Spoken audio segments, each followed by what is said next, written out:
Bilaman, bu muzika sizlarni ham joningizga tegan. Bugun sizlar bilan qozonda tandir tovuq qilishni o'rganamiz. Birinchi bo'lib tovuqlarimizdan yuvib olib, xuddi shunaqa marinovать qilib. Sizlarni ham marinovkani ko'rib, tovuq yeginglar kelib ketdim. Oshpaz akalarimiz tovuqni pishirish uchun mana shunaqa cho'pchalar bilan qozonni tayyorlab olishdi. Nima deb o'ylaysizlar? 30 ta tovuqni shu cho'pchalar ko'tara olgan. Oshpaz akalarimiz sekin-sekin marinovka qilingan tovuqlarimizdan xuddi shunaqa chiroyli qilib yoyib olishdi. Aytgancha, bu videoni men Surxondaryoda oldim. Sizlarni ham viloyatingizda xuddi shunaqa tovuq tandir qilishadi. Videom sizlarga yoqayotgan bo'lsa, hozir o'zi like bosib qo'yishingiz sizlardan chiqmasin.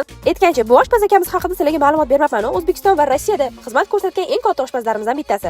Agar sizlarga ham shunaqa xizmatlar kerak bo'lsa, direktga murojaat qilasizlar. Naqd 3 soatda tovuqlarimiz xil bo'lib pishib chiqdi. Ko'rganingizda ishtaha ochadigan butun qishloqni arji hidi bilan tutatib, hammaning ishtahasini ham ochib yubordi. Bundan chiqqan sho'rvalarni qaranglar. Buni sho'rvasini ichmabsiz, bu dunyoga kelmabsiz. Uy sharoitida xuddi shu tovuqni mazasini beradigan ilik sushonkalari bilan birgalik mazali, qorinni to'ydiradigan taom tayyorlaymiz. Videoda ko'rsatilgandek qilsangiz hammasi o'xshab chiqadi. Juda ham oson va sodda usulda tayyor tushonkalar bilan birgalikda tayyorlab oldim. Ilik tushonkalari xuddi shunaqa xil pishganki, maydalashga hojat qolmadi. Sirni juda ham yaxshi ko'radiganlar uchun ustidan sirni sepib olamiz va duxovkaga jo'natamiz. Taomimiz pishguncha ozgina ninachi bilan dardlashaman desam, sana darding og'ir ekan deb ham uchib ketdi.